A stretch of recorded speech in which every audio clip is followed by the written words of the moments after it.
Hello there, South Mississippi, and thank you for waking up with Wesley. I'm Senior Meteorologist Wesley Williams. All right, it's October 16th.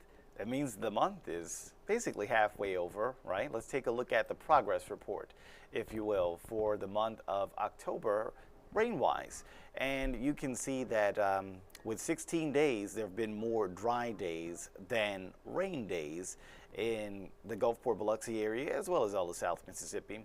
Looks like the majority of the rain that we've seen has been last week, last Sunday, last Monday, last Tuesday, last Wednesday, and after that we've had a dry stretch. And we're going to take a look at what that totals up to. So for the Gulfport area, that apparently totals up to about 2 inches of rain, which is actually above where we should be so far this time of month. Normally we have just under 2 inches of rain, but right now we got a little bit more than 2. So that gives us a little bitty surplus, but it's basically near normal, not too different from the normal. As far as the year is concerned, it's also pretty close to normal. We're within an inch of the normal year rain.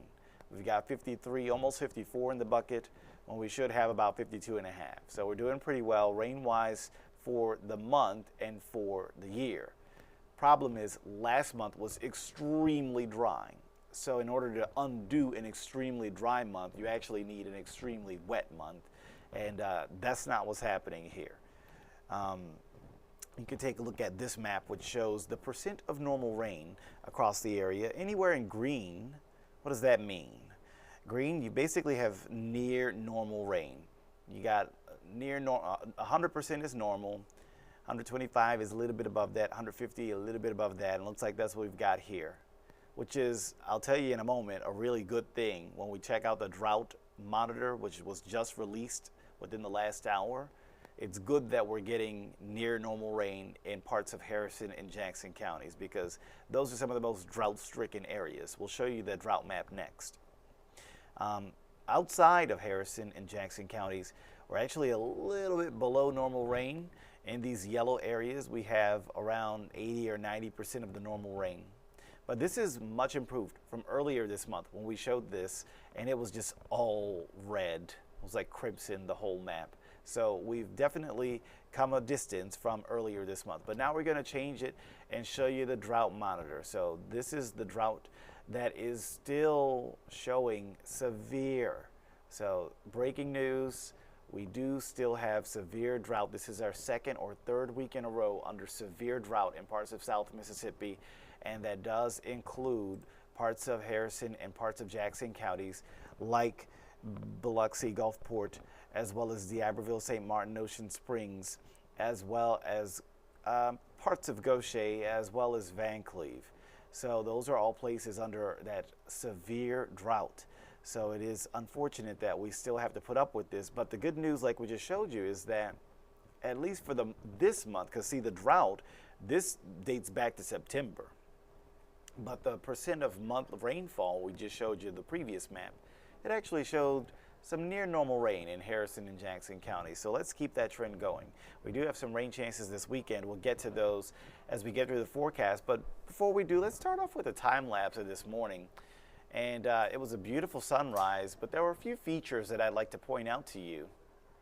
So let's take that full, and we'll show you the sunrise this morning, but then we're going to reset the clock. And I'll voice over what I'm seeing as it starts back over. All right, so we're starting off at 5 in the morning. It's nice and dark. Looks like we got a planet there in the sky. And look in the distance. Look at that weird cloud. Did you see that?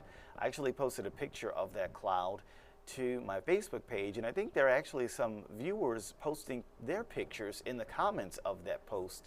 So let's rewind the clock basically back to the 6 o'clock time frame. And yeah, what you're looking at there in the distance, right back here, that's a weird looking cloud, right? We've seen this a few times before. What it actually is an exhaust cloud from a rocket launch in Florida, near Cape Canaveral, Florida. They launched a rocket over in Florida earlier Thursday morning, but the exhaust cloud from that rocket it actually, in the upper atmosphere, creates this expansive cloud that can be seen hundreds of miles away. So sometimes it can kind of weird people out seeing an unusual cloud in the sky. Fortunately, this one didn't last very long, as once we got past sunrise, you basically couldn't even see it anymore. It became kind of washed out by the light of the sun, as well as the cloud itself kind of falling apart and fading away in the sky. So, but yeah, sometimes you can get that view of that sort of rocket launch cloud when they do those rocket launches over in Florida. What I'm showing you right here is actually a picture that a viewer sent to us last year. It was last August, I think, and it perfectly illustrates what I want you to do today. You know, a lot of people say bird brain as an insult, but I think I would take it as a compliment if you look at the intelligent, natural instinct there. To get in the shade. There's definitely, they got the right idea. These feathered friends, they're onto something. On a day like today, you want to be in the shade. You don't want to be in the sun. It's going to be rather warm today as we see the temperatures approach 90 in some spots. Now this morning is actually comfortable. We've still got 60s, although you might notice the air is a little bit more moist. It's not quite as crisp as that humidity is going to increase. But then look at the afternoon, upper 80s for places like Lucedale, Wiggins, Saussure, Poplarville. You might be a degree away from 90. Oh boy, not like mid-October at all. Now by the beaches, you do get a little breeze from the Gulf that helps to keep the temperature from going too high. But yeah, it is any way you cut it, it's warmer than it's supposed to be as we go to this afternoon. The forecast into the next 3 days does show that we could get some more of that humidity into Friday, into Saturday, so you'll notice it even more. And as the air turns more moist, that will allow for better rain chances. And that's what we're going to wrap up this video, talking about how your weekend rain chances are still not zero. So if you have plans on Saturday, Saturday night, Sunday, keep an umbrella nearby, as we do have a chance for rain. Right now, your best chances appear to begin Saturday night overnight and continue into parts of Sunday, mainly in the morning. And first alert, there is a risk of severe weather in the region. Right now, the map for severe weather is sparing our Mississippi coast, so that's great news. But you can see this map for Saturday and Saturday night does show Arkansas under a level 2 out of 5, and much of Mississippi, western Mississippi, under a level 1 out of 5. And so the lower that level means the lower the probability of seeing damaging storms. We don't have a level here on the Mississippi coast, so maybe our probability is basically 0. We're going to time it out with Futurecast, but before we do, we talk about these projected rain amounts. GFS model calling for up to a ½ inch of rain. European model calling for a ½ inch to 1 inch of rain. So that's definitely not a lot of rain, not enough to end our drought by any means. Before we get to the Futurecast, this is the last thing we'll show. Just to give you an overview of what you'll be seeing on those Futurecast maps before we show them. Pop-up showers possible Saturday, and then more widespread rain Saturday night into Sunday morning. And the idea is that most of the severe weather, if there is severe weather in Arkansas and West Mississippi, it'll probably weaken before reaching the coast because it won't have the daytime heating that time of day to help it to stay strong. And then we might turn drier as we go to Sunday p.m. All right, so let's get to those Futurecast maps. Now for Saturday, we are within range of our high-resolution computer model, so we can actually take a much more fine-tuned look at this. And I've overlaid the Storm Prediction Center's severe risk that we just showed you, the little yellow and green map. You can see that here too. We'll make this bigger on your screen so that you can see more detail. So there's Saturday. Do we see much rain here in South Mississippi? Not really. There might be a few pop-up showers, but the computer model is actually putting most of these along the Interstate 55 corridor, places near Hammond, Louisiana, Macomb, Mississippi, Jackson, Mississippi. Looks like where most of these might set up during the day on Saturday, and maybe we just kind of get out of Saturday with many rain-free hours and only a brief pop-up shower here or there. Now, I do want to point out as we go to the end of Saturday, that's the end of this model's the end of this model's period, it can't go further out into the future than basically Saturday night because it's such a high resolution model. But you can see that the map does show where the cool front will be situated, the storms along that front. You basically have the front situated back here, and you have all of those showers and storms that are showing up out ahead of it. Notice that they are near Starkville by midnight Sunday morning, by Greenville by midnight Sunday morning, approaching Jackson by midnight Sunday morning. So we'll take a look at the other computer model. We don't have as high of a resolution of a computer model once we go to day 4 and beyond. So when you look at this, it's probably a bit blobbier than I think it will actually look like in reality, because there's not enough high resolution here to kind of better define where the rain will be. So this particular computer model is of a little bit lower resolution, and like I said, it can kind of just spread the rain out on the map more than it probably will actually be. And tomorrow when we check for Sunday, we'll have our high res model for Sunday, and it will probably not look as bad as this. I think this is probably kind of giving an overdone perspective. Either way, the general idea is that we're seeing those scattered showers and storms at times as we go into Sunday morning. And that's basically 1 o'clock in the morning Sunday, seeing those scattered showers, maybe a few rumbles, but probably not any severe weather for coastal Mississippi. So we got the rain moving in around 1 in the morning. We got the scattered showers staying in town and around town around 4 in the morning. But then once we get to 7 in the morning, we are seeing perhaps most of the activity moving away.